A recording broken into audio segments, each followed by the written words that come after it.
Hello, I'm Jeff Jones, Fast Track Software's Territory Director for EMEA. And today I'd like to show you our third use case, or should I say usage persona, in our series, which is the hero use case. Previously, we have discussed POP and Robo, and today is the time of the hero. So let's talk a little bit about the hero use case.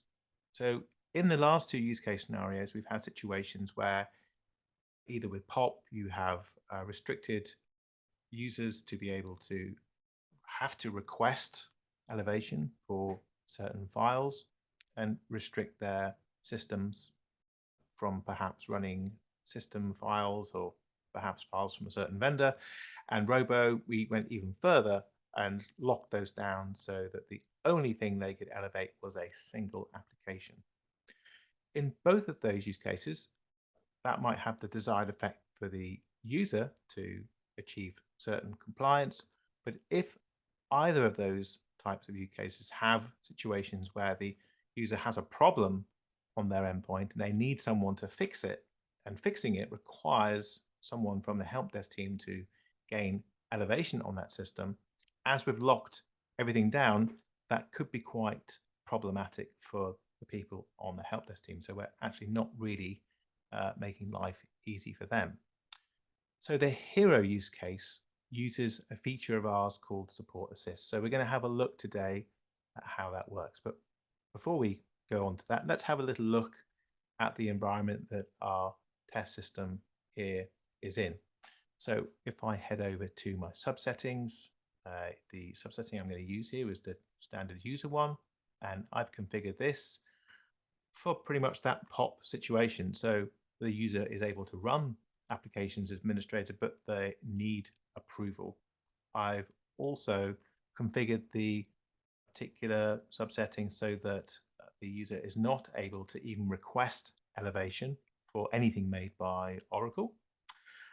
Also, I've forbidden them to request elevation for system files as well. So, and in addition to that, I've given them a directory where they can launch files from, which is a read-only directory, so they can do some elevation without having to go to approval. And finally, I have given them some tray tools. So, for example, in this configuration, I've enabled them to launch the network adapter applet and change their network settings. So they can do a certain number of things, but not exactly very helpful for someone from help desk who needs to kind of run a PowerShell script to fix or restart a service to actually fix a problem. So if I go to my user endpoint here, I can see that if I try to elevate something like command prompt, I get blocked. I mean, there's a pin code, but I get blocked. If I try to install Oracle software, that was on the list that we block, so that's not allowed either, and we can put a custom block message in there as well. And if I do want to request elevation of anything, I have to go through the approval process and my tray tools. Okay, so I can change my network settings, but that's pretty much about it. If I had a problem and something needs to be fixed on this computer that requires stopping and starting of services, something to be installed that's not allowed, or just running a certain script as an administrator using something like PowerShell, and I'm going to need someone from help desk to come in, and then we need to give that help desk person the ability to kind of import their own admin by request settings into this profile and then use those enhanced rights to perform the task they need to do. And this is what Support Assist is all about.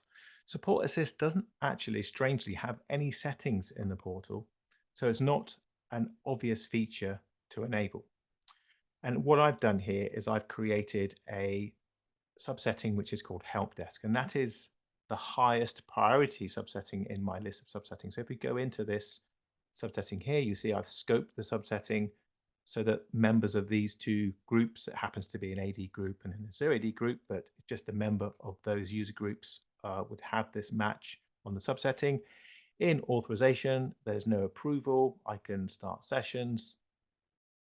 In the endpoint, what I've done here is to make it a little bit more easy to know that I'm in the subsetting. I've actually changed look and feel, so I get the kind of dark look. So that's like a visual cue for me. And also in lockdown, I haven't specified any blocking. I'm allowed to run files as administrator. Last of all, I've given my help desk team a whole bag of tray tools that they can use to perform tasks on other people's computers as part of their jobs. So let's have a look to see how we invoke Support Assist. So the help desk person would do the remote onto the endpoint that needs the help, and that would be done through Teams or whatever remote software you have. And then once on, they would go about, and then assistance, and then start. At this point, you can decide whether or not to use straightforward credentials, or you can use, if you have running version 8, the new single sign-on. I thought I'd give the single sign-on a go to show you how that works. So I can click single sign-on, I get a challenge, and here I type in details, my help desk account. So I know this account is this. I think that is right. Good. And then I type in my password. And before I hit the sign in, I'm going to drag over my phone here so you can see what happens. So if I go sign in, I should get a challenge. And this is a code match, which is what I've configured. So I just type in code, and hit yes, place ID. Here we go. And then just hit no there. And then that's me authenticated as the help desk user, but inside this kind of standard user's profile. And notice I have the kind of dark look. So I know that I have sort of imported my help desk subsettings. And because of that, I am able to help the user. So I'm able to run system files as admin, like so. Just move my phone out of the way. I'm able to install that Oracle software that the user couldn't, like so. And don't forget all those handy tray tools that will now appear on my menu here. So I can go to services and do stopping and starting of services, whatever needs to be done to fix a problem. So if I hit done and finish the support assist session, I now sort of transform the user, gets put back into the settings before the support assist occurred. So we're back into the standard user restrictions. Now, the really good thing about support assist is that when you go back into the audit log, you'll see that we don't only just log the elevations on the user's computer, we also log the fact that the person from the help desk was actually the one that did the elevation. So that's kind of handy. So you have the end user whose computer it is, but actually it was the Adam help desk member that did the actual elevation. So that's really good for a number of reasons. So I guess it's handy if you have a support help desk that operates in shifts. So you have someone handing over a ticket to someone else, and that someone else can then see what has occurred before and then have a look what was done. It's also handy because you're able to sort of have a full audit trail of who is elevating what on whose computer. I mean, quite often we talk to customers and the main focus of the conversation is removing admin rights from the users, but the help desk team have kind of global local admin rights to elevate anything anywhere from an intern's endpoint to the CEO's endpoint.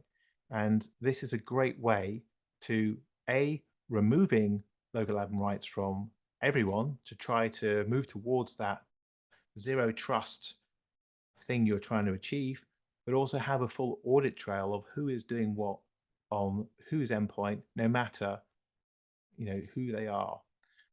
And that actually means that you can with admin bar request, it's much easier to define groups of help desk people. So, like a junior help desk person, you may want to restrict where that person can elevate and operate on initially, and maybe it's the senior help desk people that can do assistance for the kind of C-level managers, for example.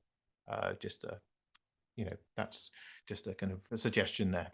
So you can see that the hero use case is a really useful one for the unsung heroes.